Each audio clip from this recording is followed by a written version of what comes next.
We call the meeting of the Corrales Village Council to order. Oh, well, I like it there.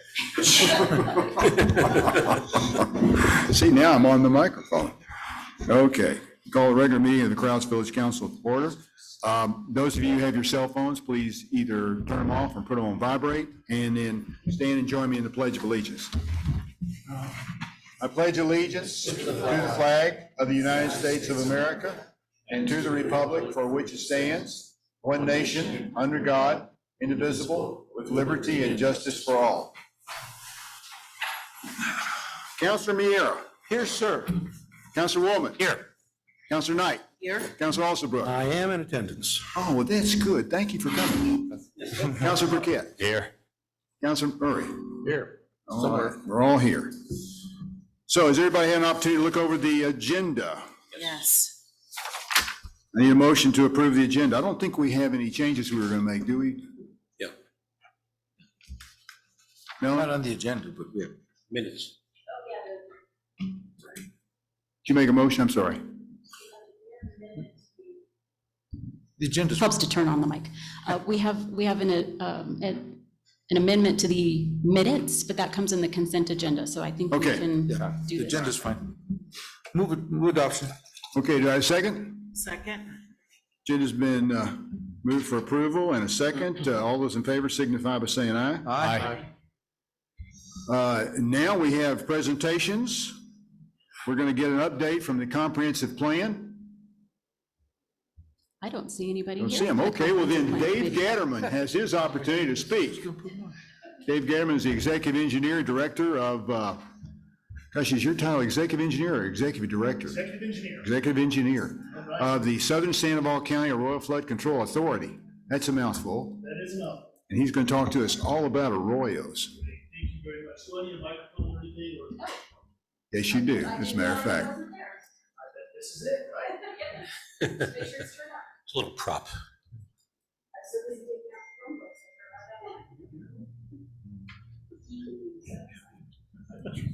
We really appreciate you being here, Dave. Well, thank you, Mr. Mayor. I know you're busy. For the village clerk, my name is David Gatterman. I am the executive engineer of SCAFCA. My address is 1041 Commercial Drive, Southeast, Rio Rancho, New Mexico, 87124. And as Mr. Mayor, councilors, thank you for the opportunity to speak to you today. As the mayor mentioned, I am the executive engineer of your flood control authority, SCAFCA. And on behalf of SCAFCA, I'd like to thank you all for hearing the proclamation of Arroyo Awareness Month.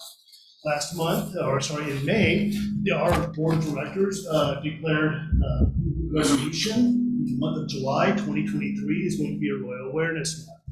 We all know that arroyos are dangerous. They are, during a monsoon season, there is a safety message that is included for arroyos. A couple of inches of water during a monsoon event will sweep you off your feet. A few more inches will take a car and drift it down the arroyo, and they are dangerous places to be. That message is out there. So that is not just what Arroyo Awareness Month is about. It is also about the sustainability of arroyos. SCAFCA has passed a resolution that requires us to maintain our arroyos in the most natural state possible. And why is this? Arroyos are excellent conduits for the infiltration of surface water into groundwater. We have studied this. We have a person who works in our staff who has written for national journals on the infiltration capacity of these arroyos. Yeah. And the infiltration capacity is significant.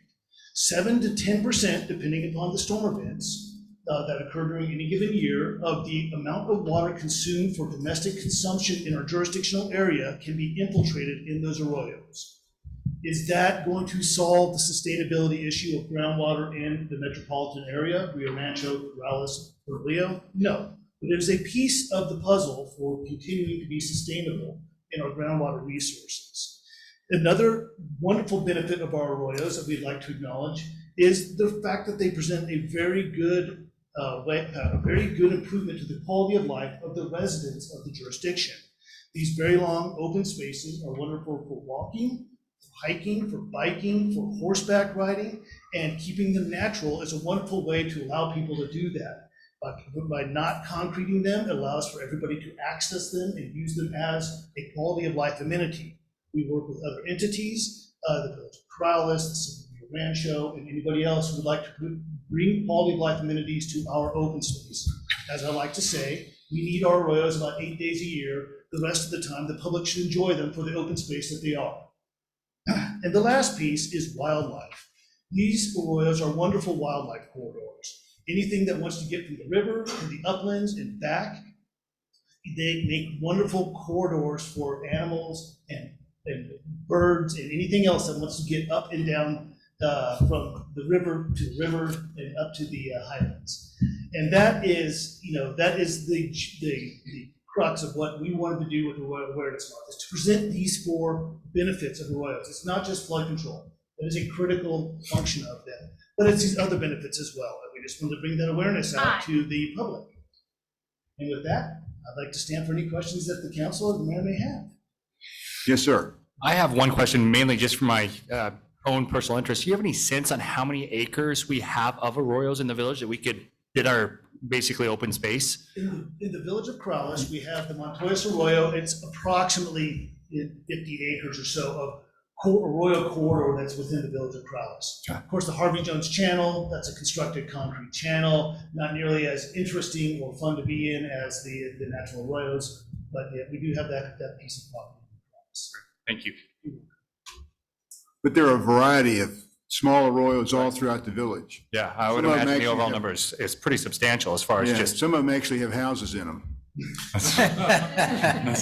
it's waterfront property. Yeah, Each at road that- various times, you're right. Dave, thank you very much for coming. Does anybody else have a question or a comment they want to make? So, go ahead. Do you want?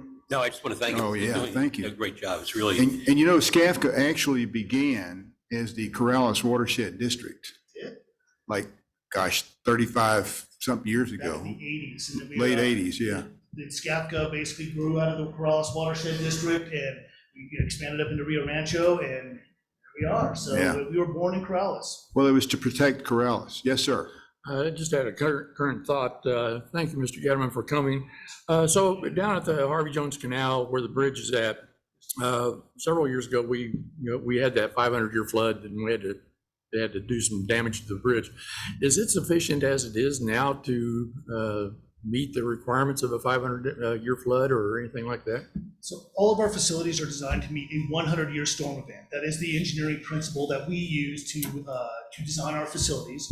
With all the modifications that have been made on the Montoyas Arroyo, including downstream of the Harvey Jones, or the bridge there at the outlet for the Harvey Jones, we are confident that we can handle the 100-year storm event going through the Harvey Jones channel. So they're maintaining that to remove the sediment that had collected in the past that caused the problem, which led to the, et cetera, et cetera. That is absolutely correct, sir. We constructed 2 facilities upstream of the concrete with the sole purpose of removing sediment from the stormwater as it comes down the mountain or down the mesa. And that has served to keep the airspace underneath the bridge clear during storm events. We just use water as opposed to water. Okay, thank you. Yes, sir, Councilor Wallman. yeah, I happened to be at the ribbon cutting, I guess, many years ago when the former head of the EPA came out and one of the things that talked about at the time was the growth of natural vegetation within the arroyo. Looking at it in the last couple of weeks, is that what you planned? Is that what is the idea was, to try to slow the water and have the natural vegetation there? Yeah, partially that, partially for habitat, partially to break up the sandy environment so it doesn't just look like a big beach, and to help hold that soil in place. So there's a lot of different reasons that we did the low impact development or the plantings in the arroyo. And some of it worked, some of it didn't, some of it was a big experiment. And so I think the results have been good. We've seen some good vegetative growth within the arroyo, and it kind of holds that soil in as best that we can. So yeah, we were very pleased with how that whole project turned out, including the functionality side, which removes the sediment before it gets into the concrete channel. Thank you. Thanks, Mayor. David, thank you very much. Thank you very much, Mr. Mayor. Appreciate you coming. You're more than welcome to stay. So no one has showed up yet, huh? Okay. Yeah, I didn't recognize any of the faces. Okay, well, we'll then move on to the administrator's report. One of the things I'll just follow up on Dave's mention of and Council Waldman's mention of the celebration that day when the EPA Administrator Gina McCarthy was here. I had the honor of being with her as well, and Chuck Thomas was there and took a lot of pictures and stuff, which was great. But what was even better, I think, for the state of New Mexico, and I've told the mayor this, is that Gina, in her travels around the United States, which were around the world actually, but in her travels, she mentioned the Arroyo design dozens of times, and the rest of the United States is a way of a good way to do things without using concrete and making water flow. And the message that she always had, and if you listen to the news today, is that there is a groundwater shifting on our planet today, and it's actually causing a tilt of the Right. axis. But the fact that the way that Arroyo was designed is contributing to the groundwater, positive impact on the groundwater, was the thing that was preeminent in the things that she mentioned. I think that may have been the first time that they tried this vegetation inside an arroyo like that So- in the country. So anyway, a flashback, and thank you for mentioning that. So back to business. First thing on this agenda is Tanya with a health update.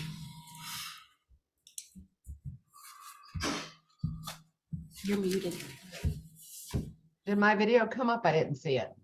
It did, but now it's off. Okay, let's try this again. Okay, thank you, Mayor, Council, Administrator Curry. The COVID update for today is the state of New Mexico is no longer doing any updates on deaths, so I don't have any information on that. But I can tell you the CDC nationally, the death rate is up from the last 7 days. It is up, sorry, I clicked off that one, 1.9% from the week prior. They're not giving numbers, they're just giving percentages now on that.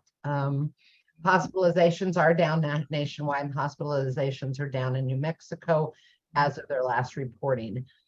Today, when I looked, we had 25 people in the hospital, which is up a little from a couple weeks ago when I looked. One is an ICU, but when the state did their epidemiology update today, we are running 14 cases per 100,000 in New Mexico. We have average of 15 people admitted in the last 7 days. No deaths. Our case positivity is up to 6.6. It was at 6.2. We had less people testing. And case positivity really doesn't mean a lot because there isn't compulsory testing even for surgery and stuff. So that isn't as great of a number to look at. We did have a lower number of only 718 people getting a bivalent booster or getting any vaccine in the last 7 days. I am now also tracking, as I'm sure most of you know, the CDC issued an alert that there have been 5 cases of malaria in the United States. Texas and Florida, they are apparently not related to each other and they're not travel related. Last time we had sustained transmission of non-travel related malaria in the United States was in 2003. We will be doing some training with our people here just so they can spot, malaria, but it's body aches, high fever. I'm sure the doctors are also looking at that just to make sure none of it gets missed because treatment early is very, very important. And we're continuing vaccinating.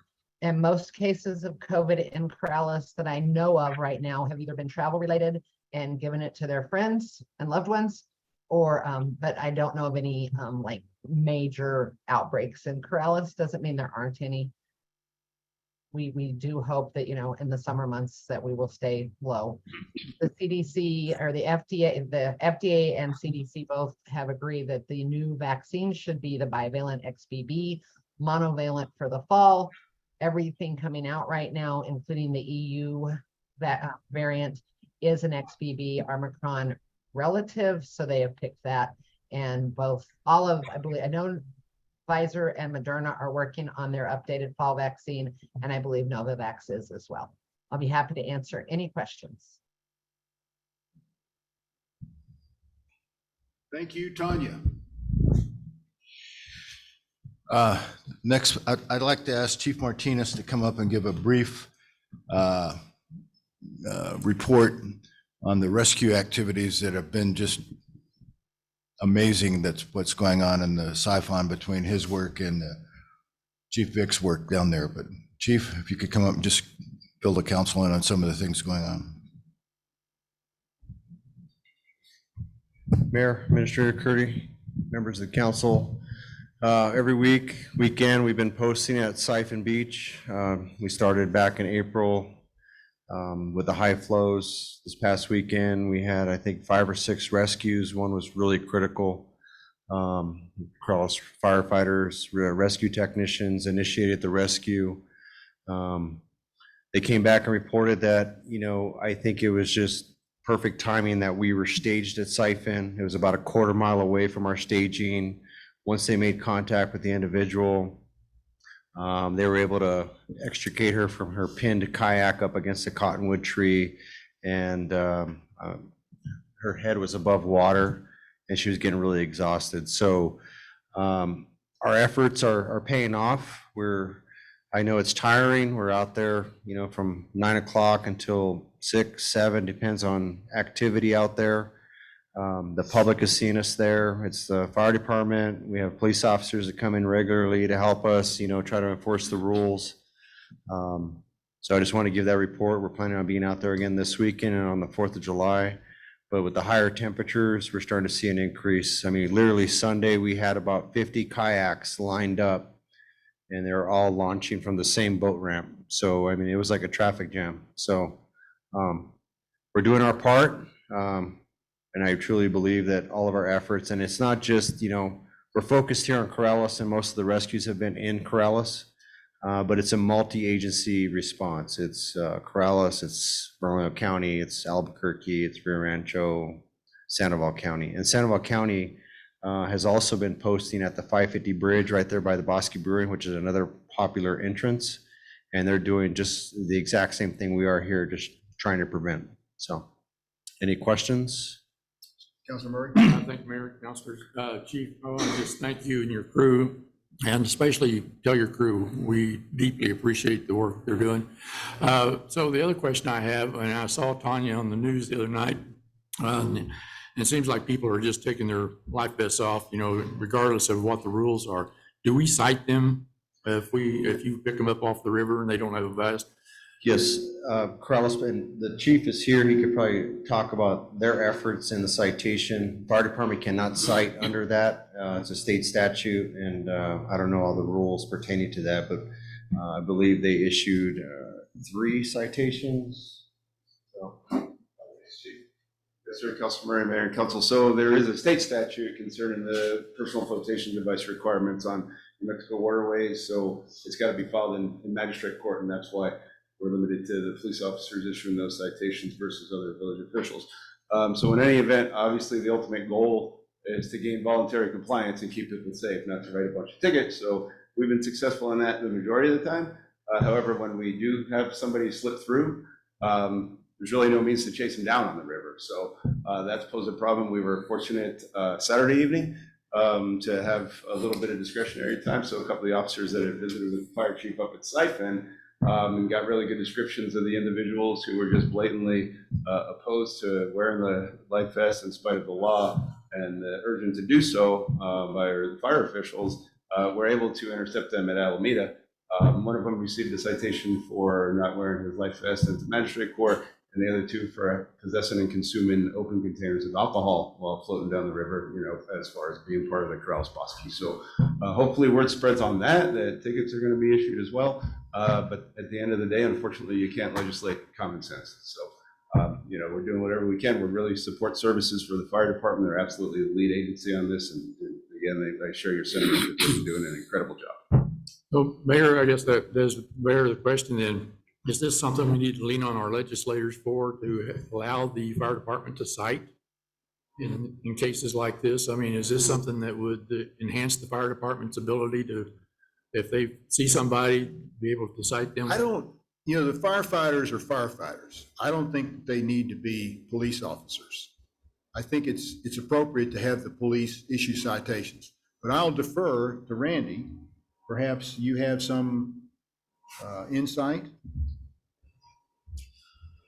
Mayor, councilors, there are a few areas of the fire code where there are criminal penalties, and they are generally administered through a fire marshal's office and so forth.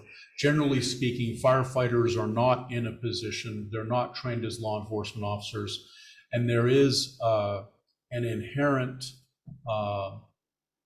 risk with any citing. You know, you can talk to our zoning enforcement officer, for example, building code officials. Whenever you're looking at citing someone there, it does involve a fairly high level interaction with those folks. And it's just better to have as many of those offenses go through the police department as we can. Okay, it just seems like that, you know, people obviously are not heeding the advice they're getting. And sometimes they need a thump on the head, you know, make them aware that they need to be, you know, wear these damn things and, you know, to make them safe. Yes. Councilor Alsabrook. Thank you, Mayor. This is mostly for Chief Martinez, thinking about, along with his stick, trying to use a carrot for our kids. You know, we have giveaway programs for bicycle helmets. I realize a life preserver vest is a more expensive item. Is there any way to develop a program where when you see somebody, of course, they'd have to cooperate, but you wave them in and say, hey, you don't have a life vest, here's one, you better wear this, and now it's theirs? Mayor, Administrator Curry, Council. Yes, we've looked into, some grant programs. There has been some lifeguard or life vest programs like the bicycle helmets, but unfortunately we weren't able to get any.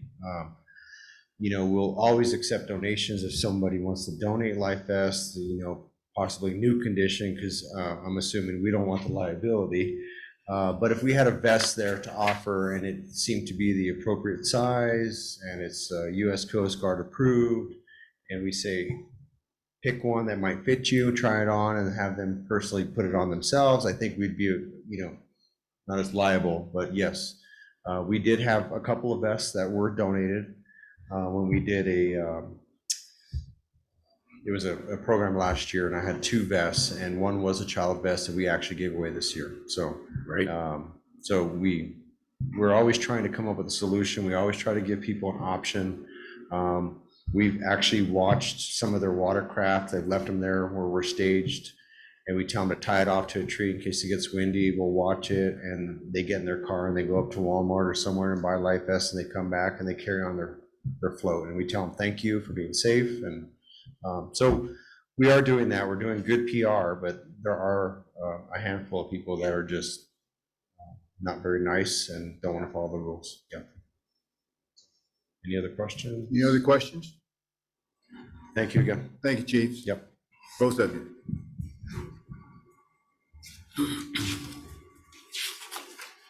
Moving along to Melanie with some public safety activities coming up. Thank you, Ron and Mayor, council members.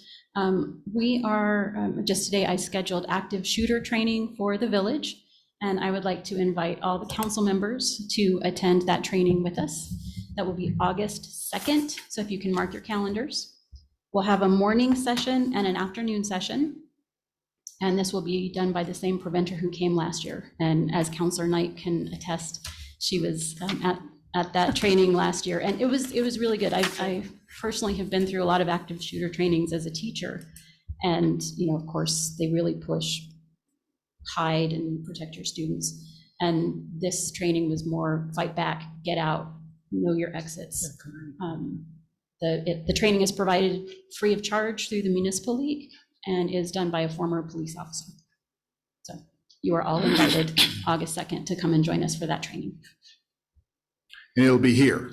It'll be here in the council chambers. Yeah, and I'll have more specifics on actual times a little closer to the event. But I think last year we did between 8 and 12 and 1 and 5 with the 2 session times. And Yes, he makes you get in there and like actually do stuff. So Yes, sir, Councilor Burkett. Appreciate it. Well, that's available for all village staff, people from pool or library or yeah, whoever. all staff members. I think the only departments we're exempting are police and fire because they do their own types of training for this kind of thing. Okay, thank you, Melanie. Thank you. Couple of things, just an update on the LGIP fund. For, as of today, we have $4,494,483.66 in the fund. Interest earned in the last 30 days is $19,078.78. So I guess that's the only good thing about high interest rates at this point. Final thing that I have, Mayor, is just a short update on the Gonzalez property, which is, I've talked to Alan Gonzalez one more time since we last spoke, and also talked to the title company. And there is optimism, there is movement, but nobody's crossed the line yet. So. And also, I think most of you are aware now regarding the drive-up window across the street, which is on the Gonzalez property, will remain open even as Wells Fargo is closing. So the drive-up window will stay open, and we're not sure of the circumstances around that, but if you go over there, you'll see a sign that says that clearly, that the drive-up window will remain open. So we've asked, we're making an inquiry through some of our legislative contacts who work for the banks to give us an indication as to whether the building's going to be for sale or if another bank is going to move in. But the window clearly states on the signs over there, the drive-up window, I mean, not the drive-up window, the ATM machine will remain open. Yes, sir, Councilor Waldman. Yes. In several meetings, Chief Martinez talked about the need for an airboat to assist in river rescues. After the last meeting, I asked what it would take to get one, and he said, we're already getting one. It's on the way through the American Rescue Funds. At a previous meeting, we were informed that the funds to purchase the Anderson property were taken from general revenue rather than the LGIP funds. On neither occasion, and perhaps others, was the council informed of the administration's plans. I think the council would appreciate being informed in advance should these situations occur in the future. So, the boat was discussed as long ago, and I think Melanie has a poster last year when we were doing our ICIP funds that were presented, that the boat was being discussed. It was also discussed at the last budget meeting that we had in the thing, but the boat was discussed well over a year ago. And the resolution, as we read it on the purchase of the Anderson property, is that we had the flexibility to buy it either out of the LGIP fund or out of the general fund. We chose the general fund because we wanted to continue to collect interest. And because we bought it out of the general fund, we probably collected an additional $10,000 to $12,000 in interest. Oh, I Still think on the more old- than that, don't yeah. you? Because it's been several months since we bought the Anderson property. I can't give the exact number, but at least $10,000 or $12,000. But Counselor, I think that both those issues, I feel like we certainly made an effort to inform the council. Thank you. Okay. And now we'll move on to Councilors Forum. Councilor Burkett. Thank you, Mayor. Just one little piece of interesting information. The chef at 4940, Javier Montaño, was just recently featured on Chopped, which is a nationwide show on the Food Network. And it's a nice little bit of publicity for one of our local institutions and one of the chefs working there. So just for everyone's who hasn't seen it, watch the episode. It aired like 3 weeks ago. He was robbed, but that's all right. So. Councilor Knight. Yeah, I had one quick question for the chief.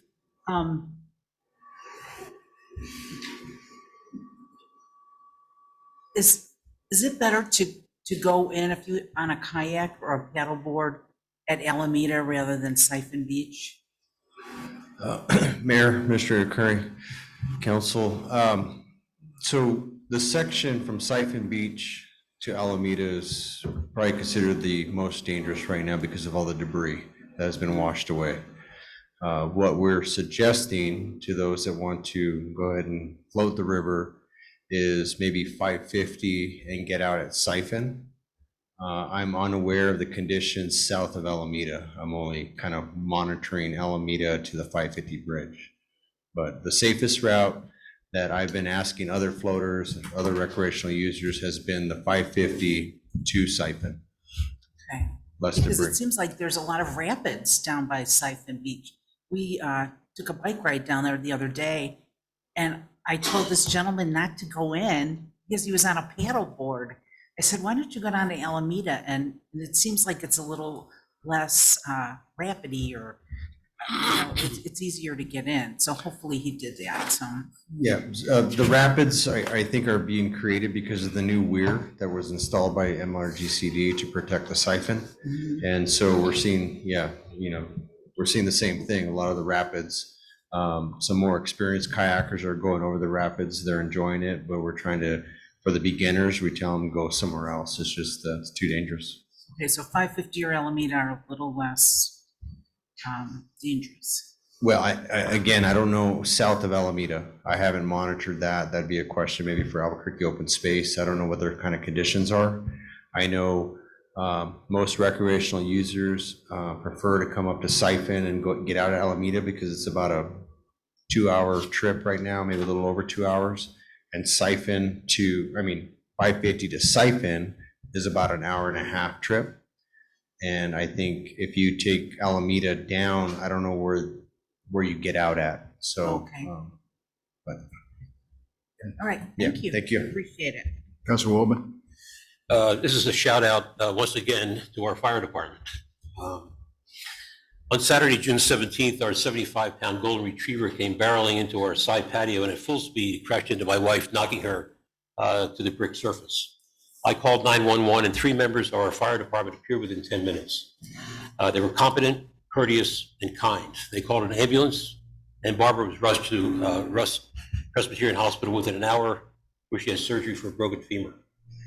We see monthly statistics of aid being rendered, but not stories behind the numbers. This is just one of those stories, and I'm confident it is representative of the assistance given on a daily basis, and we are fortunate. So thank you to the chief, and a big thank you to your staff. Yeah.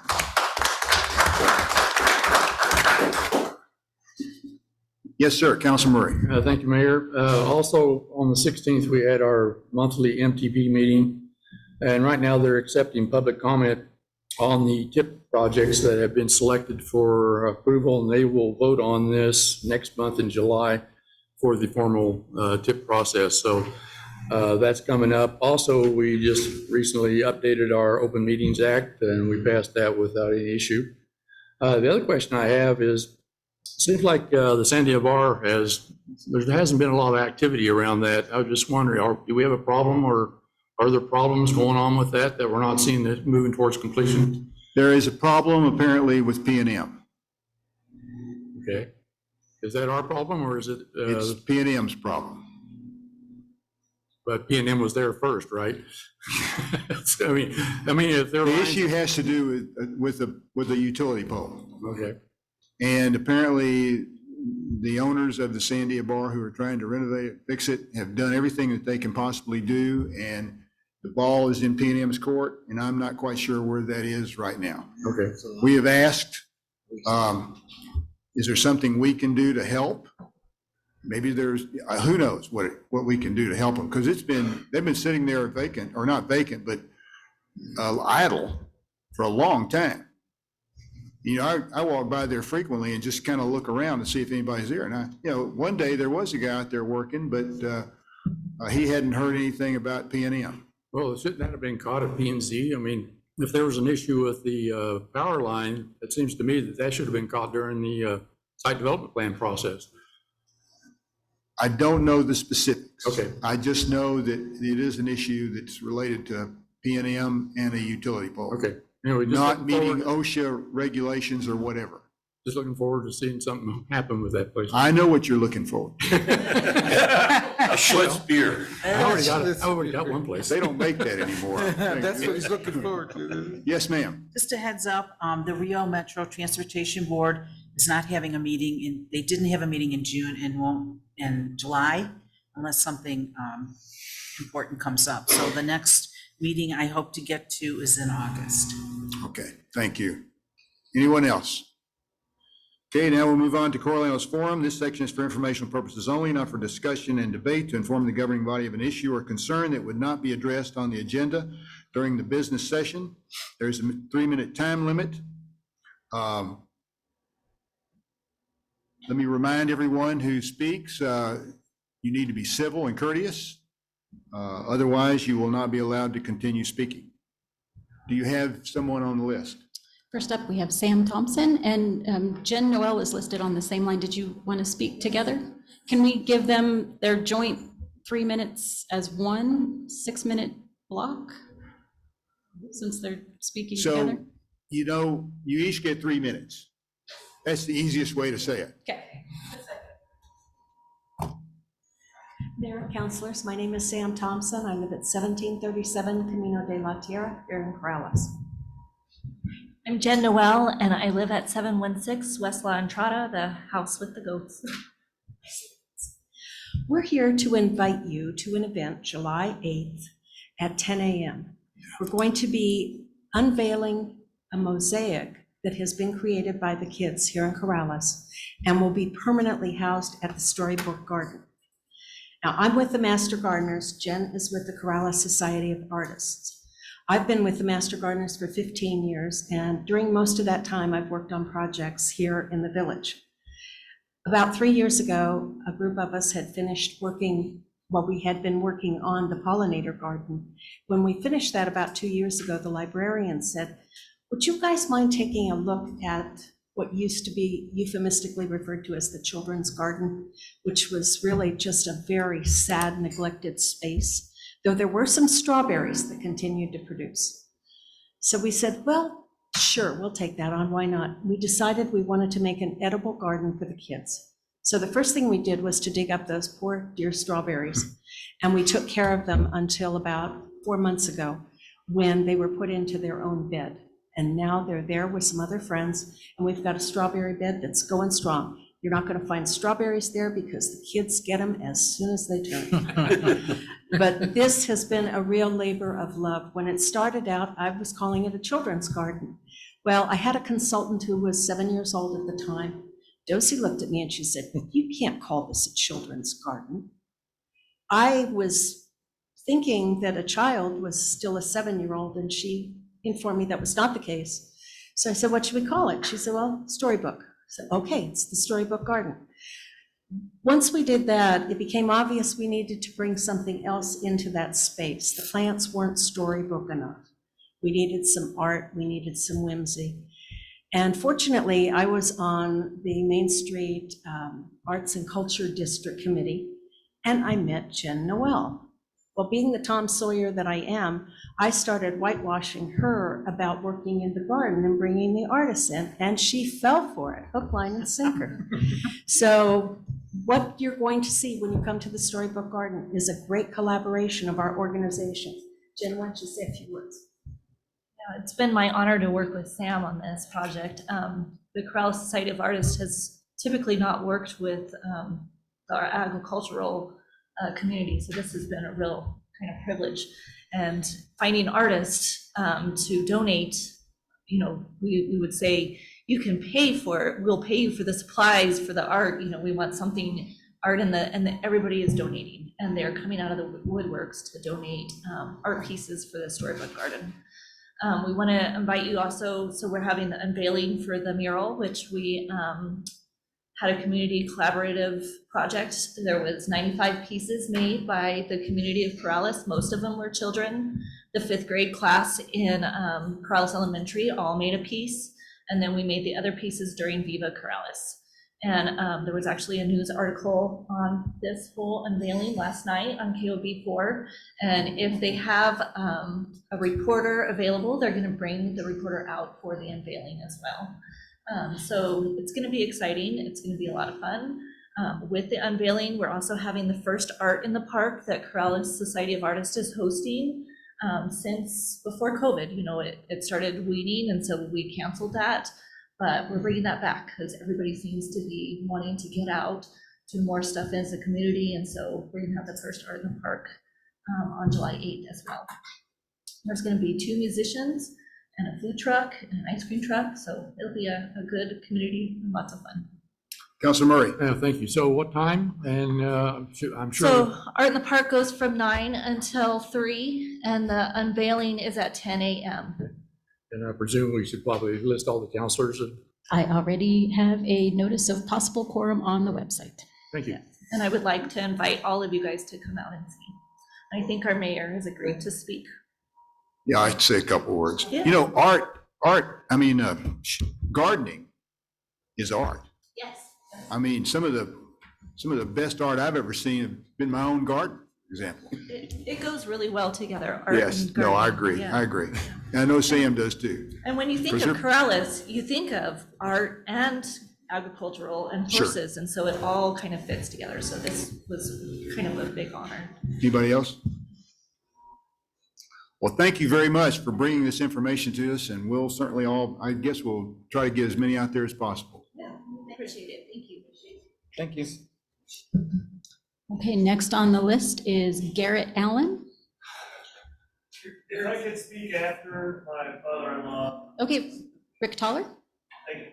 And if you could give your name and address for the record. You have 3 Hi, minutes. my name is Rick Toller, 483 Hanson Road.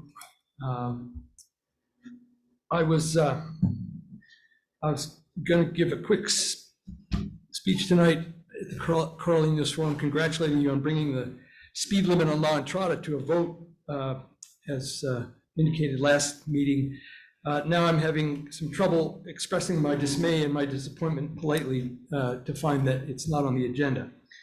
My son-in-law sent most of you a recent article detailing the dismal news that New Mexico is #1 in the nation for traffic fatalities, pedestrian traffic fatalities. We're trying to get you to take some simple, inexpensive actions to help Corrales avoid contributing to those grim statistics. Each of you, with the exception of the mayor, has expressed strong support for all the ideas that we have set forward. Last meeting, Councilor Murray announced that he would introduce a motion to lower the speed limit on West La Entrada. And now we find this motion is postponed because someone needed to find out if Corrales needed permission from the DOT. I believe that is the reason that it's not on the agenda. I hope that's the only reason. I asked this question of Mr. Audio, I think 6 weeks ago, and was told that there was no requirement to ask the DOT. It's something the village can do on its own. We've been told there's no problem with striping the road and that there's plenty of money to do it. We just heard that you made $19,000 in interest, but we've heard nothing about a timetable. We now have data from the speed camera on La Entrada that 40% of the drivers are speeding, which actually more likely means that 60% of the drivers are speeding and 20% of them slow down when they see the sign. On behalf of myself, my family, the 50 or so residents who bought my slow down signs, the dozens of others, dozens who have related speeding horror stories throughout the village, I asked you to act now, first on West La Entrada, and then on Camino Hermosa, Meadowlark, and the other problem roads throughout the village. These are things that you can do. These are things that the state of New Mexico will support you in doing, and your constituents will support you in doing. We don't want to be statistics. Thank you. Thank you. Okay, Mr. Allen, your turn. If you two could state your name and address for the record, you'll have 3 minutes. My name is Garrett Allen. I'm at 227 West La Entrada, so we're neighbors. I'm afraid I won't be as eloquent as my father-in-law, but I'll do my best. Had some notes, but I had to rearrange them when I found that the agenda was not as expected. So how many of you have been passed while driving on Corrales Road or Loma Larga or your own residential street? Clearly no passing zones. And how many of you have seen motorists not stop when kids are loading or unloading school buses. Or seen the disregard for the school zone when Officer Heaton has taken a day off and people are blowing through at 30 instead of at 15. And how much has traffic increased in the village over the last 10 years? And of that increase in traffic, how many new members for the Corrales Police Department have we added? And how has enforcement kept pace with this increase in traffic? Quality of life. Quality of life has a lot to do with how we feel where we live. And if you don't feel safe walking a street that you live on, walking to the library, using a village designated bike path, though there is no bike lane painted, that definitely affects quality of life. And I can't slow traffic alone. We can't do these things on our own. My kids have tried. They've set up stands selling rocks or selling art on our street to get drivers to slow down. Surprisingly, fairly effective while they're out there, but it doesn't last. I need the counselors to move this agenda forward. I can't do it with my family alone. And we have to get it done, though there is an unwillingness. We can overcome that if we work together. This whole meeting tonight has been about safety. Safety of active shooters, water as a resource, as a crisis of not having enough, Arroyo safety, COVID safety. Well, here we have right in front of us an opportunity to do something about the safety of the residents in the village so that we can walk on our streets and feel safe without being shouted at by motorists or run off the road, as I have been many times. Bring back the sign. That's your time. All right. Thank you. Okay, last speaker of the evening, Mr. Phil Pedrid. Is that the right last name? Yes, ma'am.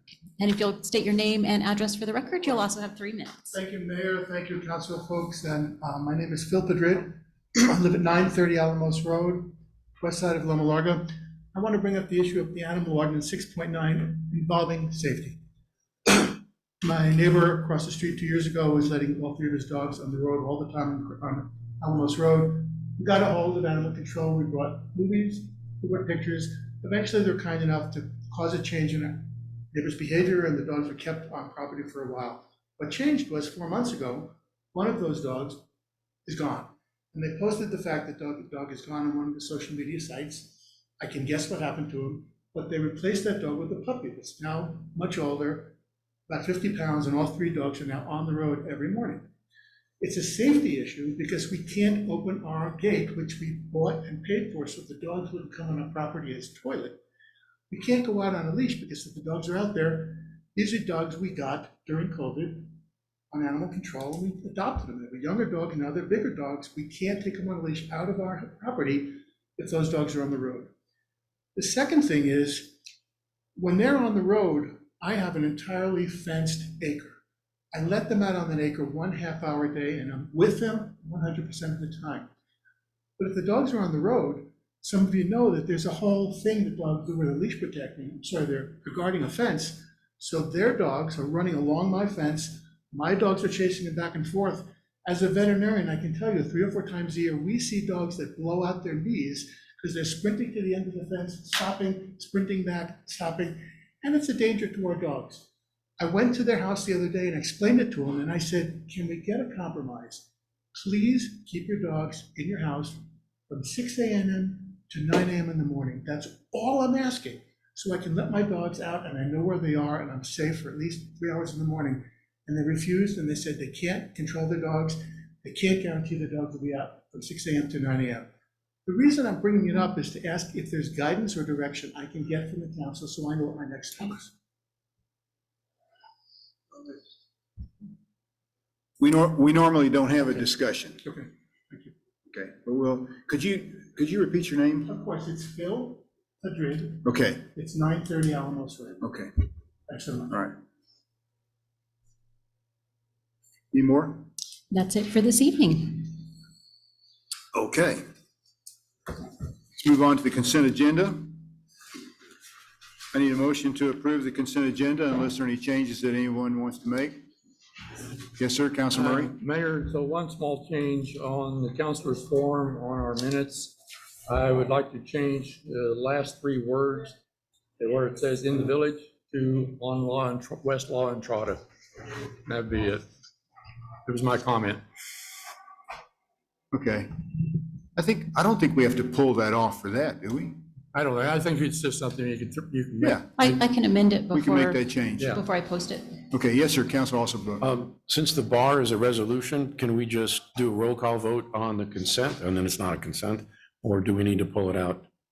Or No, we we'll not do a need roll that for call the vote on the whole thing, because there's a resolution there. Yes, sir. If you want to pull it out, we can. No. Okay. Just wondered about procedure. Anyone else? Okay, Councilor Murray, how do you vote? Yes. Councilor Burkett? Aye. Councilor Alsabrook? Aye. Councilor Knight? Aye. Councilor Willman? Aye. And Councilor Miera? Yes, sir. Thank you. Okay. New business. Consideration, action, and approval of proclamation 23-06 proclaiming July 2023 Arroyo Awareness Month in the Village of Corrales, as previously kindly described by Dave Gatterman from SCAFCA. Do I have a motion to approve this proclamation 23-06? So moved. Do I have a second? Second. So I have a motion to approve and a second. All those in favor of proclamation 23-06 proclaiming July of 2023 Arroyo Awareness Month in the Village of Corrales, signify by saying aye. Aye. Any opposed? Ayes have it. Proclamation is approved. Consideration, action, and approval of proclamation 23-07 promoting fireworks safety. So we don't have a state direction this year where we can actually stop fireworks. And so what we're going to try to do is, in every way possible, influence people to not, in an unsafe manner, utilize fireworks, which is something they should be doing anyway, as being safe as possible. But because of the issues with potential fires, it's important that we try to make sure people don't go out in some dry pasture and start shooting off fireworks. Can I get a motion for that? So moved. So I have a motion for proclamation 23-07. Do I have a second? Second. And a second from Councilor Burkett. Any discussion? Mr. Mayor, Yes, sir. now that we're gonna do the proclamation, I see that coming.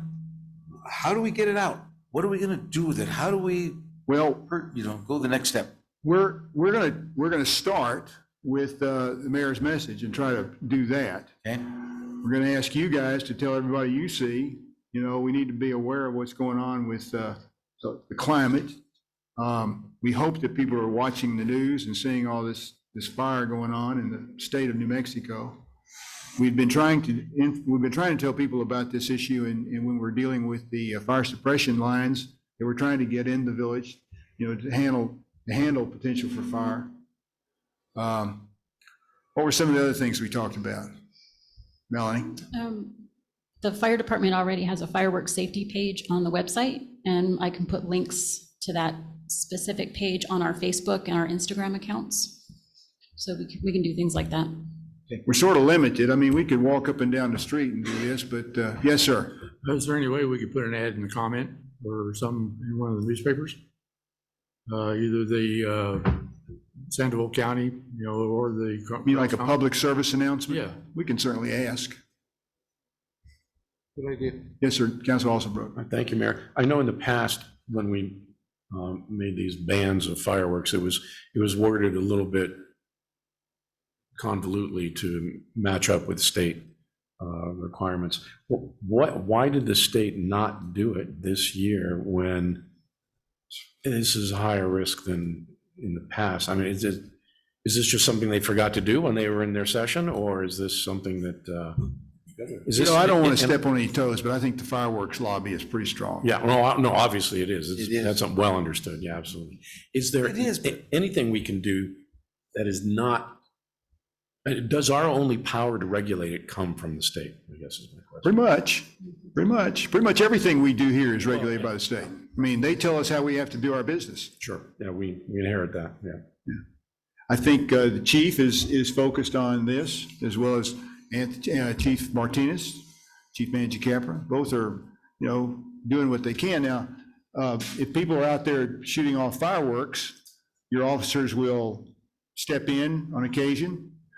Mayor, Council, yes, we'll push it out on next door as well, about the fireworks safety and a link to the ordinance and, you know, again, falling back to the common sense issue. But as we've done in years past, we have an officer scheduled to work overtime on the evening of the 4th from 6 to about 11. The calls usually start dying down about that time. And oftentimes the calls are anonymous and general locations, not very specific. And we don't actually observe the violators to where we can take enforcement action, but the enhanced police and fire presence does tend to deter further violations. So that's helpful. And then, you know, we've had situations where unfortunately people don't realize when they shoot their guns in the air, eventually those rounds have to come down. And again, it's a matter of not catching them in the act. But if we encounter somebody, they usually get the picture and cut it out. And, you know, that, so the problem solved at least temporarily. So, you know, we'll push it out there, do everything we can as well.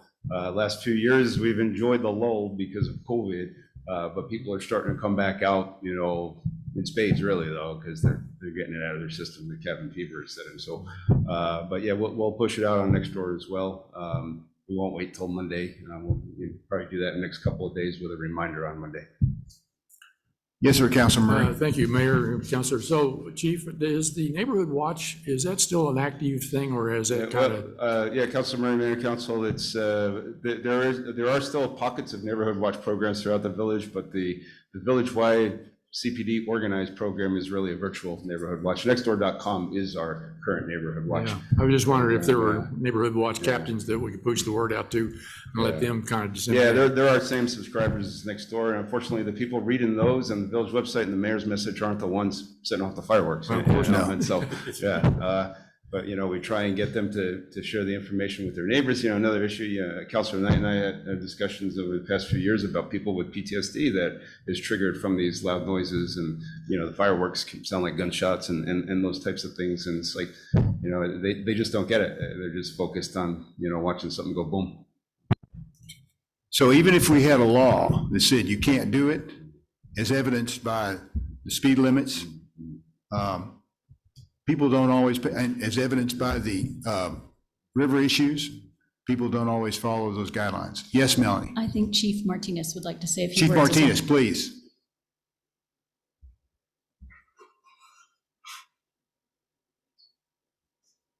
Mayor, Administrator Curry, Council, thank you for having this discussion. I was going to testify based on some of our aggressive resolutions and stuff that we have, you have passed here in this room in the past about fireworks and firework laws. I got a phone call from the State Fire Marshal's office during the last session, and I was kind of on standby to testify how we try to be real aggressive with this because of the situation we live in, but they never got heard. So I could tell you that the State Fire Marshal's office is aggressively trying to come up with new rules and laws. I think this is something that needs to be on our radar in the future because we need more, fire officials across the state need more ammunition to help with the enforcement and rules regulating to fireworks. I think Mayor said it, the industry has a pretty, they have lobbyists and they fight it. But we in small little communities like ours with the wildland urban interface with animals, I think Chief mentioned PTSD, these are all things that always come up. This year, we're not in a drought. And I was just in the back reading an article about how New Mexico's weather just did a 180 where we had, all this water, and we still have all this water, but now we're dry and we're starting to get fires everywhere. So I appreciate, having the proclamation. We're going to do our best to get it out. We're going to be on patrol, not just on the river and the bosque, trying to protect the wooded area, but we're going to be out in the streets as well, trying to get the information. I could assure you, we have a strong ordinance, and we have had that for years now, where it restricts the use of all these fireworks. So where we can have the safe and sane, but they still are not permissible to have any of the illegal fireworks that you go and buy outside this jurisdiction. So we do that. We do have that. And we haven't had sales in Corrales probably since the 80s as far as fireworks. So that's another good thing that we don't have to regulate. So, but I'll stand for questions since I'm up here. All right, thank you. Bill? Mayor, it's my understanding that this was a governor's executive order in the past years in terms of the July 4th or December season, rather than a legislative. Legislature can pass bills for providing funding and for other kinds of restrictions, but I think these specific. I think that's correct. Is the governor's executive order. Yeah, I think that's correct. Yes, sir, Council Burkett. Just to add to that, it appears we have a state statute that specifically prohibits banning all fireworks except for years of extreme drought. And I think those years of extreme drought, which I don't think we qualify for this year, is when she or he, whoever's in office at that point in time, does an executive order. But I think we have a statute that bans that if we're not classified to be an extreme drought. Yeah. They are powerful. And that's the exact point that we're, us fire officials are trying to come up with, language to give us a little more tools that we could bring to our local governing bodies and say, this is where we're at, and then you would be the decision makers if we can aggressively, ban and get the notice out well in advance. And this isn't just around 4th of July. We have fireworks going off year round. I mean, people buy them, they hold them, they save them, but we're always at risk, especially when it's dry out. Mayor. Yes, sir. It seems like also that since the Weather Service has been issuing these extreme heat advisories, that would be an opportunity. Maybe we need to work on our legislators and see if there is something like that in place and their weather advisory is saying it's heat related, it's going to really boost any kind of fire that comes along, especially if it comes out of a firework. Right, and I think that's some of the strategies that we're looking at is we refer to those as energy release components, ERCs, where the days, the weather, the high wind, high heat days, where we have increased ERCs. So we're trying to come up with the different scientific data to maybe try to prove that, it's not just a drought, because that could take a while. But weather around here, we all know, changes in a day or two. Yep. Chief, thank you very much. Appreciate it. Okay, we ready to vote? Yes, sir. So all those in favor of proclamation 23-07 promoting fireworks safety, signify by saying aye. Aye. Those opposed, no. Ayes have it. Mayor, may I make a point of order? It looks like we did not get a motion and a second on approving the consent agenda. We went right from a question into, so somehow we missed a motion and a second. I think we might need to go back and revisit that. Mayor, I would think move I that we recall appro- that. I would move that we approve the consent agenda that we so. There's a obviously- question about the resolution. Right, and that derailed it. I apologize. Man. You can't do that. It's kind of like a squirrel. Lightweight, Squirrel. lightweight trains are easily derailed. But you could second. But we've already had the motion. I mean, But, we've okay, already had we the need a vote. second now. Let's stay on target. Second. So we have a motion and a second. All right, and we've already voted for it. Right? Technically, yes. Randy, do we need to vote again on that? Clean vote. I think you already have. Okay, You think we really discussed it enough? It's a dead horse now, huh? Okay. okay. Thank you. Thank you very much. Let's move on to consideration action approval of resolution 23-42, approval of overhead power line request for 358 Manera Road, Corrales. Do I have a motion to approve resolution 23-42? So moved. I have a motion to approve and a second. Second. Any discussion? Yes, sir. I walk down that street almost every day, and the necessary effort and possible benefit of making them bury this line would be it would be a silly waste of time, energy, and money. There are a couple of trees there too, aren't there? There are. So, yeah, I think this makes perfect sense. And the applicant is here if you have any questions for him. Mr. Juan Varela? So identify yourself, your address, and you have 3 minutes. Yeah, I'm Juan Varela, electrical contractor, and working under Joseph Custom Homes. They're building a house right there on Manila Road. And there is a power line going on that road. And right in front of the house, it's, well, there's 2 poles on each side of the property. And one of them belongs to CenturyLink, but power lines are still going through it. But I mean, power going across, and all we need is like power right in the middle of those 2 poles, because there's no sense of replacing that 1 pole is already there, because it's already got 3 risers going on it, and it's already kind of rotted out, so it needs to be replaced anyway. And if you put another one in between the 2, that would be like right across from the street, and I mean, it's just Common sense. yeah, I would think so. Yeah. Okay, thank you, sir.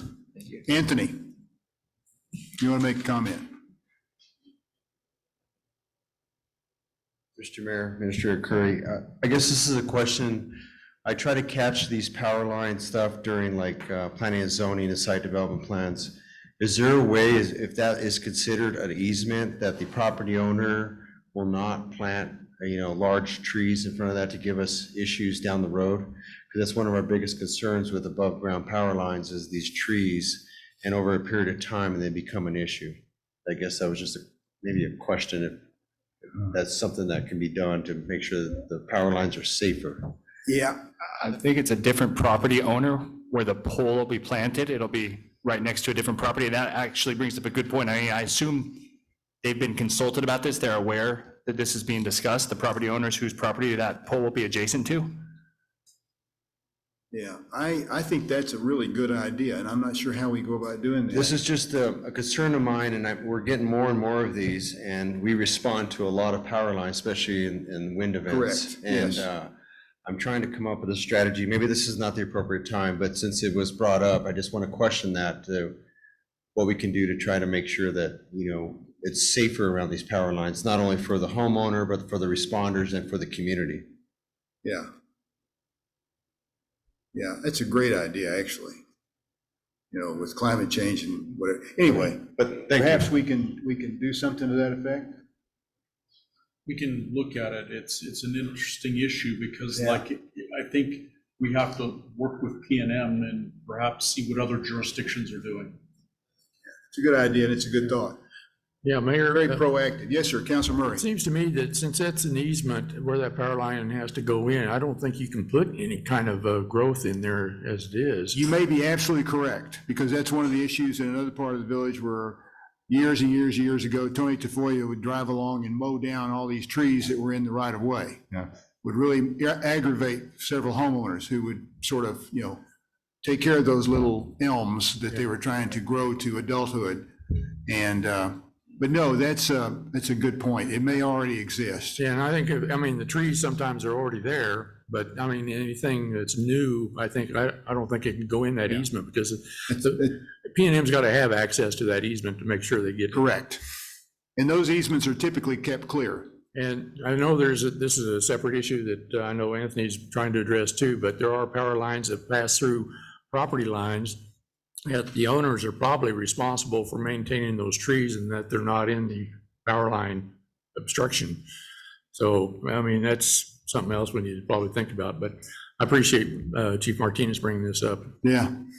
No, it's amazing. Well, I shouldn't say it's amazing, but it's good ideas come up all the time. Yeah. Okay. So we're going to vote, Resolution 23-42, approval of overhead power line request for 358 Manir Road, Corrales. All those in favor signify by saying aye. Aye. Any opposed? No opposed. Resolution 23-40, resolutions, shoot. Councilor Mira, how do you vote? Yes, sir. Councilor Woolman? Aye. Councilor Knight? Aye. Councilor Alsterbrook? Aye.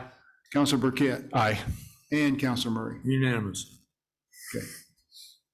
Sorry, resolution just slipped right by me. Okay, consideration action and approval of resolution 23-43, publish and post approval for ordinance 23-05, rezoning of the Anderson property from A1 to M. I need a motion to approve. So moved. Second? And a second. Any discussion? So we're going to deal with this directly, and once we get an update on the overall zone from Mr. Cog, then we'll bring that back. And it'll be published for a date certain hearing. And then if Mr. Cog's map is not, we have not received that yet, we'll continue it to a date specific, so we don't have to republish. Yeah. Okay, how do you vote, Councilor Mira? Yes, sir. Councilor Woolman? Aye. Councilor Knight? Aye. Councilor Alsterbrook? Aye. Councilor Burkett? Aye. Councilor Murray? Aye. Thank you. So resolution 23-43 is approved. Consideration action approval of resolution 23-44, publish and post approval for ordinance 23-06, increasing pay for mayor and council members, as well as the judge.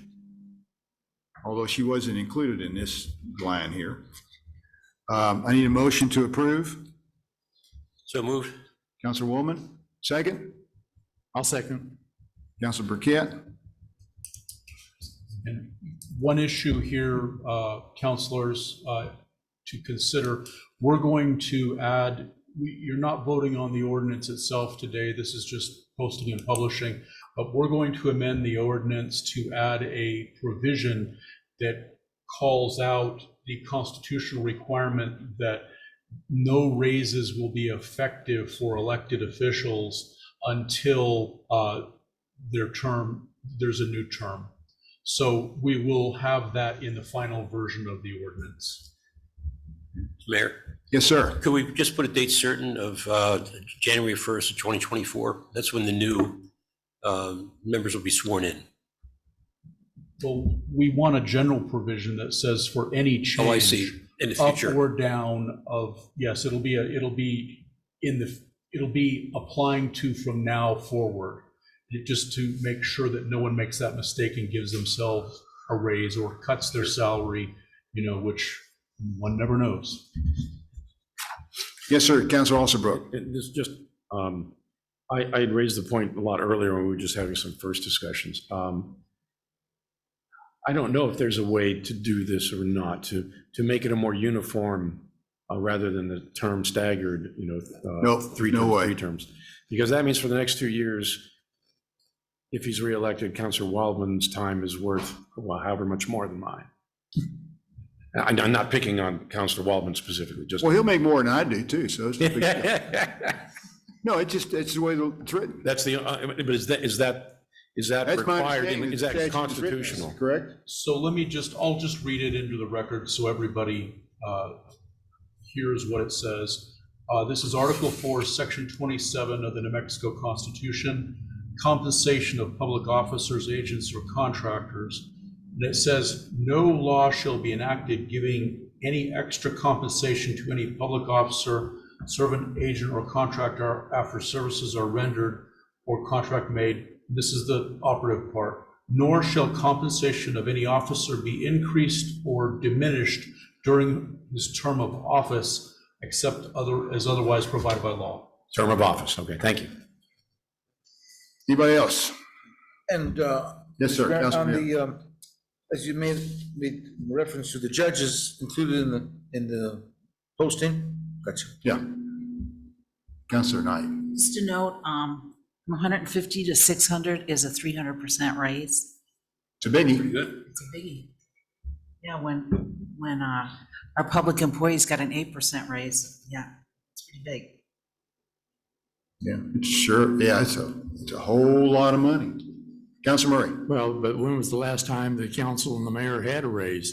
I mean, how many years has that been? I don't know, this 150 is what they paid us in 2006, so. So we're at least 18 or 20 years into into that without compensation. Yeah, increase. but I know, I understand. But it's our community. We're trying to help our community. Yeah. And the one night, I'm sorry, Counselor, but one nice thing that the ordinance does is it does have a provision so that anyone can forego their pay. They can, at the time that they take office, they can state that they are not going to be taking pay for their service to the community. So there is a solution to that large increase. Yeah, I think you did that, John, Yeah, when I first came on. like 2008 or something. Yeah. We were having financial issues here in the village at that time. Yeah. Yes, sir, go ahead. Just a question. Oh, good grief. Lightweight trains.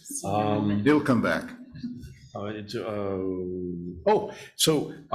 Just a comment that, I understand, we had a consultant and she surveyed around the towns, surrounding towns and municipalities and what their rates of pay were. And that strikes me as being very appropriate if we had a business where we drew job candidates from a potential employee pool that was statewide or otherwise. If we really had that kind of competition going on, but we don't. We're limited to just Corrales. So there, in one way of looking at it, comparisons with other municipalities are neither here nor there. So it's what do we think it's worth? What do we think we're worth? Okay. Mark that down for the next time this comes up. And you can certainly change the salary. That'll still be discussed. Anybody else? Okay. Ready for a vote? Councilor Miera? Yes, sir.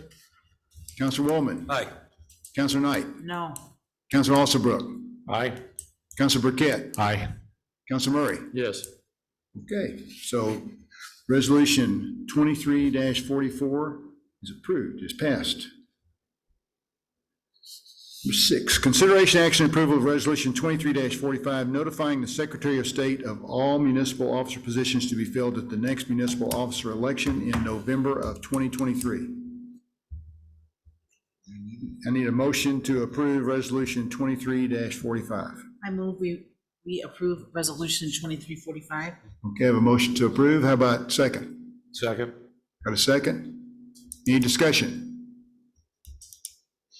All right. Yeah, we pretty much covered this last time, didn't we? Councilor Murray, how do you vote? Yes. Councilor Burkett? Aye. Councilor Alsabrook? Aye. Councilor Knight? Aye. Councilor Woolman? Aye. Councilor Miera? Yes, sir. Resolution 23-45 is approved. Okay, now we're going to discuss short-term rental ordinance changes recommended from Planning and Zoning Commission. Let's see. They were back here.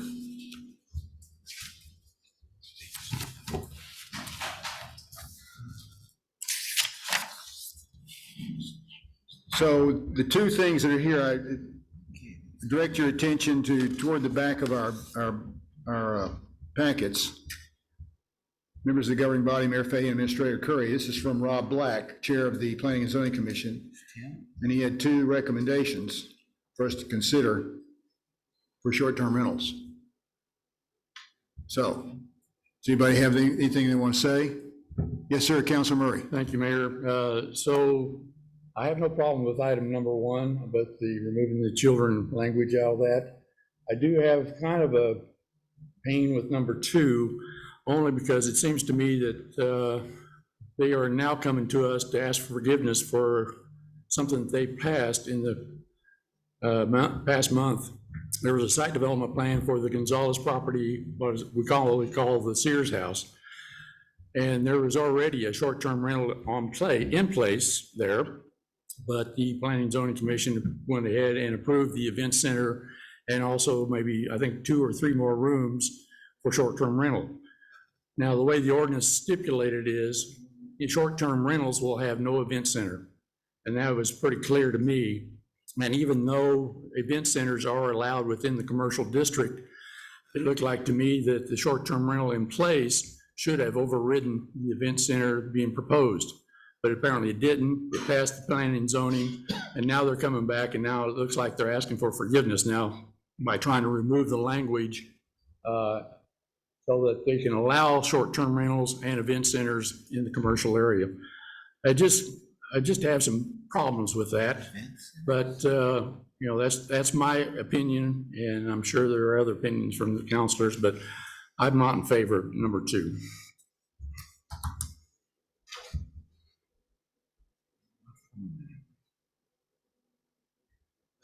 I had a question about number. Yes, 2 Counselor as Knight. well. Thank you, Mayor. So this only has to do with events at short-term rentals. It doesn't have anything to do with events that happen. I think this is only short-term rentals. Okay, that's what I wanted to make. That's how it starts out, that it's only short-term rentals as requested by the village council. Lori is available on the Zoom if there's questions for her. Lori's on Zoom. So Lori Stout's on Zoom to respond if you have a question about it. Well, I think you identified, I just, they have the bike and wine tour and things like that, and that's in residential areas, and that's an event, but they're not short-term rentals. That's what I just wanted to make sure. We're only talking on this page, on this resolution for short-term rentals. Okay. Anybody else? Okay, so I guess we'll try to come back with an amendment to short-term rentals and get the juices flowing and get your recommendations as to how we should proceed. Now, we are going to have a meeting with planning and zoning. When is that scheduled? July 27th. Oh, gosh, that's a whole month. Okay. All right, does anybody have anything else they want to say, or you ready to move on? I'm okay with number 1. Okay. Councilor Murray said. All right. We're not actually having a vote tonight, but it's good to have your recommendations, yes. All right, now we want to discuss the ICIP projects. Has everybody had a chance to look over those? And Melanie put together a list from the department heads. I hope you've had a chance to read through those. Yes, sir, Councilwoman. Yes, I did have a question. On the narrative following the listings, the chief indicated that he would like the fire station number 3 to be a priority, yet it remains number 8 on the list. I didn't make any changes to the ranking because if you read, I think the last line of the narrative, unless I left it out for some reason, said that I would be sending out a SurveyMonkey link with all of the projects, but I wanted to make sure we actually have, like, the list that I give you tonight is what is actually going to be on the list that I send you in the survey, and then ask you to rank those items. But if I could ask the chief, the fire station number 3, you want to make that a priority in the ICIP? Mayor, Mr. Curry, councilors, yes, that is a high priority. We have received funding, partial funding for it. This was, the plan was before COVID. Obviously, the cost of materials, we would like to utilize the Loma Larga where the water tank's at. We already have kind of a basic design. It's not going to be staffed. It's just a substation to store equipment, tanker, pumper, maybe a brush truck. And we also receive, once it gets finished, we get additional funds from the State Fire Marshal's office for having a substation. In terms of your ranking, 7 of the top 11 items are for fire suppression or having to do somehow with the fire department. In your rankings of those 7, does this move up to the top or close to the top? Because you received some funding for the fire station number 3. Yes, we don't want to see that money go away. We got awarded that last year. And so we would really like to try to focus on that. Obviously, I have a lot of priorities, and I'm trying to fill in the voids here, but the fire suppression is also one. Obviously with, the increased, we had a recent fire, it's a hot topic right now. A lot of questions are coming to my office. When can we get a hydrant near my house, chief?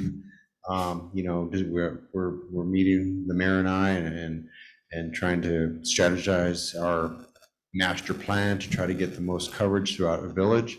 So that's definitely a work in progress, but yeah. Yeah, thank you for the questions. Thank you. Anybody else? So think about these things and read the department heads' comments about what they would like to have and what they don't need now. They've got it. And Melanie, that will have, when will the Survey Monkey be available? I will send it out tomorrow. I've already built it. I just wanted to make sure there weren't any changes. Okay, and they go to the village website to get to it? No, it'll be a direct email link to the council members. Okay. Yes, sir, Councilor Murray. So, thank you, Mayor. Counselor, so my understanding was when we talked to Councilwoman Cates, that we probably should focus on a top 3. Is that still the plan then, to send up to the legislature in January? We're going to send them everything. We're going to send them all that we can. Well, I know, but I thought she said we probably would stand a better chance if we had just the top 3 rather than having the entire list. Well, we have to tell them what our priorities are. Yeah. Okay. And I wouldn't just limit you, I would say 5. Now, if you're asking for millions of dollars, 3 is probably more appropriate. But we're asking, we have different things on here that would qualify for junior money. Yeah, that's right. You know, $150,000, $200,000. So I don't limit to just the top. I mean, you should have those down cold. You should be able to pop those out anytime somebody says, what do you guys want? Well, we want this for fire suppression. We want this for, to pick up injured or whatever. We want this for, what's another one? I'm blanking now. I'm like John, I lost it. ACE. So we need some money to start the ACE building. Gosh, I hate that. We need to get a good design. We have to have a real plan, a good design, and some construction documents, so we're ready. And we want to get a 3D walkthrough. I don't have a price yet for what that's going to run. I've asked Facility Bill to come up with a number if they could, so that I can say, this is what we would need to get to this point. Because the 3D walkthrough, I think, is going to be more helpful than having drawings, 2-plane drawings on a piece of paper, to give people an idea of what we're actually talking about. But yeah, and we would like to have some money to help us do the new growers market. We need fencing, we need leveling, we need crusher fines. There's a lot of things, and they all cost money. I was just taking Congressman Representative Cates' comments, the success of being able to go up with, like you say, with a high dollar item to the legislature. Would you have a better success with just 3 versus maybe a 21? Or if Representative Cates asks you, what is your top priority? You tell her your top priority. Okay. She asked me, and I said, it's fire suppression. And look what happened. We got a lot of money for fire suppression. So yes, we can spend that money. It's going to be tough spending it all, by, was it 2028, 2027? Probably 2027. Yeah, 4 years, something like that. But I mean, that's a job we look forward to, because we think it'll protect the village. We still will have issues with fire suppression just because of the fact we don't have a water system in the village, and we sort of have to make something that'll work. I mean, as evidenced by the fire. Just think if we had some fire hydrants down there where the fire occurred. And you actually brought that point up. It's a very good point. Yeah. So we just need to work on that. And then we have the sewer system. We need to start piecemealing that. I mean, that's important. It's not important so we can build more houses and we can get more people here. It's important so we can protect our groundwater, something we should have done 15, 16 years ago. Right, you made a compelling argument. You've answered my question, basically, so. Okay. I'm telling you too much. No, you're not. Okay, what else? All right, I think we all have an idea about what we want to do. And Melanie's put together the Survey Monkey, and hopefully we can come up with a good list of things. And we are going to probably have a meeting with Larry Haran and talk with this, and we might even have the whole council do that. Larry Haran has been very helpful this past year. But don't listen to him when he starts talking about kilts. Okay. All right, commission appointments. Consideration action approval of appointment of Jason Howard to the tree committee. Do I have a motion to approve Jason Howard? Move to approve. Do I have a second? Second. Any discussion? Jason's a good guy. Yes, sir. Well, so I understand that, and talking with Melanie, that he tried to apply for the comp plan from my district, and now he wants to be on the tree committee as well. But I'm just wondering, what does he bring to the tree committee that would be, what abilities does he bring to the tree committee? He wants to do it. He's interested in the village. He's been a volunteer in the past. He's a good guy. He has tractors, old tractors. He was on the Capital Improvements Advisory Committee with me for many years. He's trying to renovate the Sandia Bar, if they'll ever let him. He's a good guy. I just wanted to make sure. Am I I was supposed to be just trying speaking to? I'm just trying to make sure that we have a good fit for the tree committee. I know Yes. they only got 2 members. Yes, he will be a good fit. Yes, ma'am. So I reached out to Jason when we had the openings on the tree committee, and then the 2 remaining members of the tree committee reached out to him. They both spoke to him and are good with having him on the Okay. committee. Is that good? Fair enough. All right. Okay, all those in favor signify by saying aye. Aye. Opposed? No. Ayes have it. Jason, you are on the tree committee if you're out there in Neverland. Celebrating as we speak, I'm sure. I'm sure. So we have a number of future agenda items. If you have others you would like to put on there, please, I think, be patient. As you notice, there's a whole bunch of stuff on the 11th. Yes, sir. I do have a question about one of the items, if I could. Sure. It's number 4, the final budget vote, and it's just a procedural question. My understanding was that in the past, our budget had to reflect a 12% set aside for reserve fund, but I don't think it's in there. Is that, are we using the LGIP money as our reserve fund then? I'm going to defer to Mr. Curry. Could you repeat that, Counselor? Yeah, I think that there's a state requirement that when you submit a budget, 12% of the budget has to be set aside for a reserve fund. And I'm wondering if, and I didn't see it when we had the budget discussion. Raina did say it is in there. I don't remember what line item she said it is, but it is on, but it's not labeled that. Okay. And so, but because I think you brought it up to me after Yes. the budget hearing, and I went and I did check with Raina, and she assured me that it is. It is in there. It is. And it's not 12%, it's 1/12. Yeah, it's 1 month. 1/12 of the overall. Right. Yes, and that is built into the form for the Department of Finance. It's just labeled something odd, but yes, it is in there. Okay. Yes, sir, Councilor Burkett. So one more thing, and I know you don't want short-term things, but something that may be time sensitive is we still need to have a discussion as far as bond, and I understand that our bonding capabilities are gonna be small. We actually have a presentation scheduled on the 11th that just, I'd already done the agenda and sent it out when we had the meeting with our bond attorneys. We got So a lot it on the didn't make it on to the future announcements, but July So 11th. We they will are get coming. a presentation of what we have as far as bonding capabilities, and what is the timeline we're looking at to get these on the election? It is very short. Do we have time to We do, get we through the do. steps? So we have to present will tell you. a resolution to the county and the Secretary of State no later than August 29th, which is the same day as candidate filing day. Okay. So we could, we'll have the discussion with our bond attorneys on the 11th. They'll give a presentation, and then they'll make their recommendations, and we could do a resolution probably August 8th, I think is the first August meeting. So if anyone has ideas for places to put this bond, I mean, I think there's some conservation easement opportunities out there. I think there's some Parks and Rec opportunity. There's always fire suppression and public work opportunities. But it sounds like we're going to be competing over a very small number of dollars in a very small time window. So I'm not sure how we do that and don't miss the goal line. Yeah, Jill is she's one of our bond attorneys, Jill Sweeney.